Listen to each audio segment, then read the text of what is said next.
This is my patient Peter, and he's about to undergo a full open resection of his jaw due to chronic periodontal disease. And if you see his teeth here in this photograph here, there's a lot of trouble here. First of all, we can see some pus, the yellowish greenish right there, just kind of oozing underneath his gum. We can also see the puckering of the tissue here. See the color? It's right in that area there. We can see the color is actually bluish, purplish. That's because there's dead tissue deep underneath here. There's bone loss all in this area here. There's mobility to this tooth. It's not healthy. Also, if we see that, interesting enough, if we see in a little healthier area, we can see the tissue is more knife edge here, and here is all blunted. Bad news. Also, look at the colors. See the purplish, the bluish? That's all sign of dead tissue underneath there. And you can see even in the colors up in here, it's reddish, darkest reddish. It's clear to see that. Everybody look closely. See, here's pink, whitish, right? That's pretty healthy. But then you go posteriorly and this whole band of tissue is all messed up. So we're gonna make an incision going posteriorly all across here, all across here, all across here. Let's look at another photo. I'm not sure if I have the other photo. I was so busy that day, I didn't have time to take more photos, but this is the after the surgery. See all the bluntness is gone. See all the openings, see all that tissue that we saw there, posteriorly, that color there. Where did it go? Remember the knife edge that we saw? Remember all the tissue in here? It's all gone. All gone. Wow. Where did it go? It went into the garbage. That's where it went, because that's what it was. It was garbage tissue. Garbage tissue has to come out. And if you're patient with it, you're going to get a great result in the healing. And in the end, you're going to get knife edge tissue, flat, pink, with no purplish or pus coming out spontaneously. Another thing here is, if you just remember in the previous photo, we had that tissue hanging down in here, right? Like a saddle of tissue, and there's the puckering or the gulling of the tissue here with the pus coming. Now it's all open. See the root surfaces now? All nice and shiny and smooth. All polished down now, but really high up into the root here too. Okay, great. So, here's the x-ray of Peter before the surgery. And we can see that the bone level looks, the bone in his jaw looks this kind of frilly cotton woolish appearance. So the more white that you see, the more denser the denser the bone.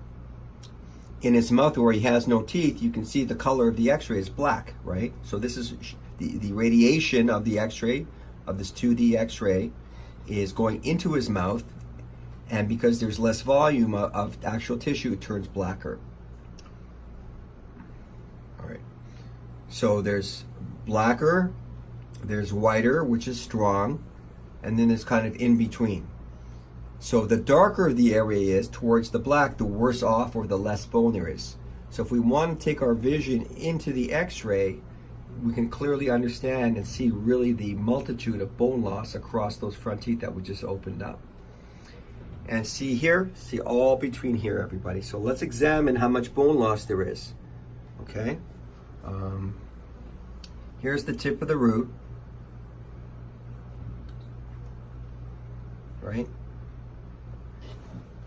Right there. Okay.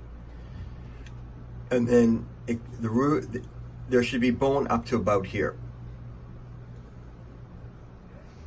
So if it's right here, from here,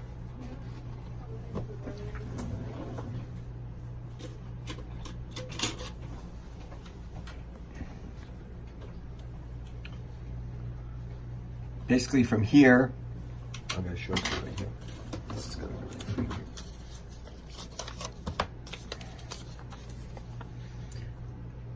The bone should be here,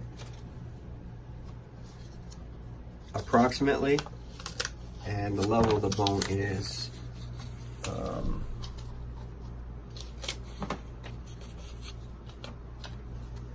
right here, approximately. Okay?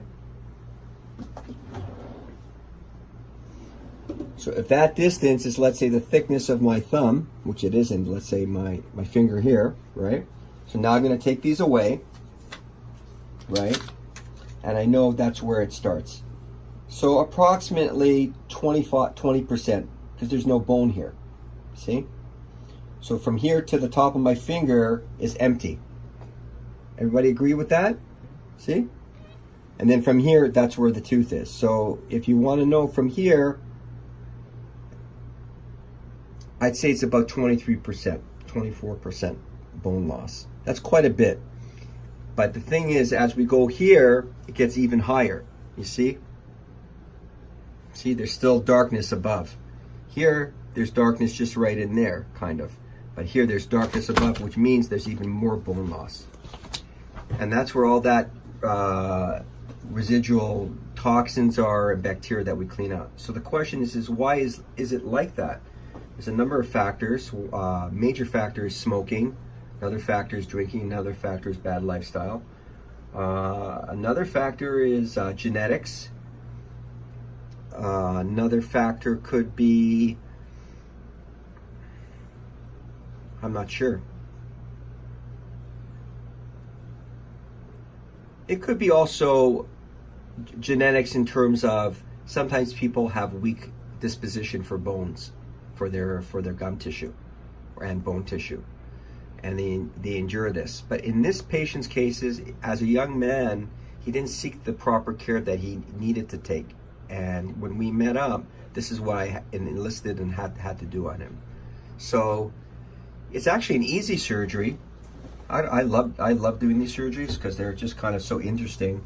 So just make a cut across here, full intracellular cut right down to the bone, vertical here, raise a big fat flap. And I take, I just saw out all the bad tissue in there, and then I go in with some special polishers along the root surfaces, and I make all these root surfaces really gleam and shine. And then I do a sonic wash of the area there with a special ultrasonic washer that I have. We sew it up, we give the patient Paradex, some pain medication, advise ice on the area for as long as possible, at least a week, and see him back. And that's it.